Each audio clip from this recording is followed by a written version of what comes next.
Do you remember when we were in clinic and we were assessing your mouth for decay, healthy gum measurements, restorations, and tooth loss? Yes, of course. And you said I had a few areas of decay?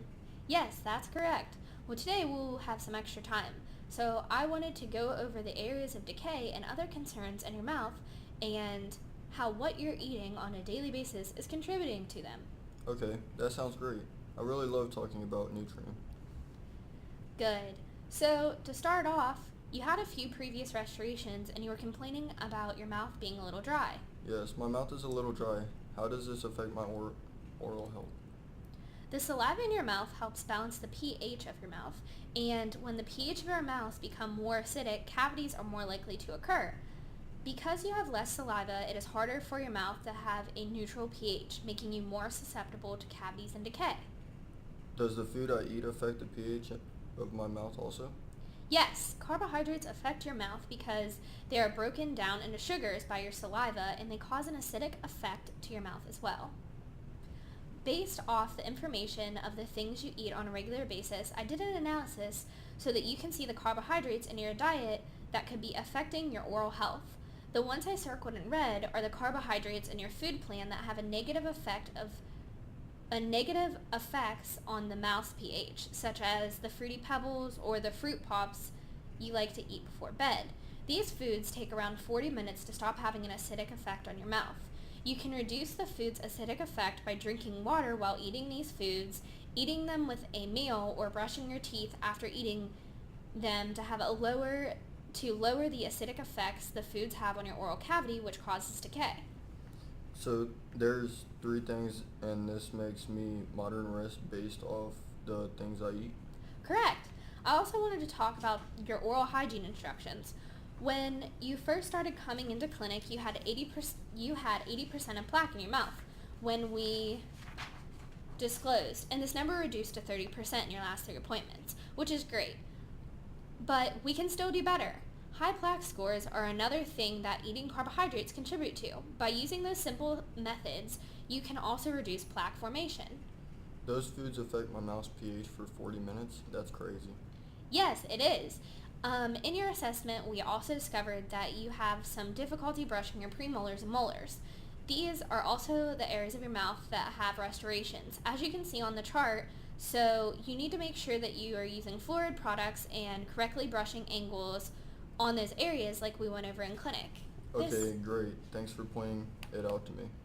This is also the chart of the restorations, and then I circled the foods that you needed, and the carbohydrates are circled in red. Can you see that? Yes. So those are just the 2 foods, the Fruity Pebbles and then the Fruit Pops.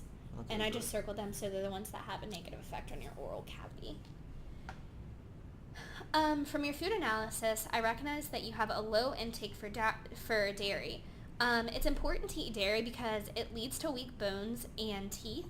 One way you can do this is by eating yogurt like you said you like to do.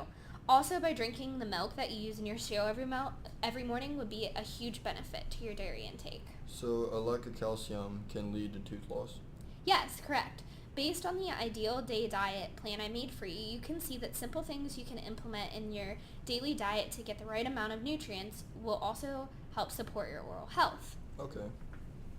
And I wanted to this is actually the daily diet plan that I have formulated for you based off the things you eat every day. These are just the things that we could improve daily.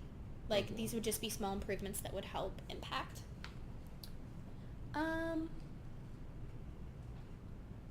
There are also several websites that you can use to find information. There's millions of YouTube videos for nutritional counseling. I know you love to use YouTube, so I listed a few of the videos for you to check out on the back of this sheet. This is the back.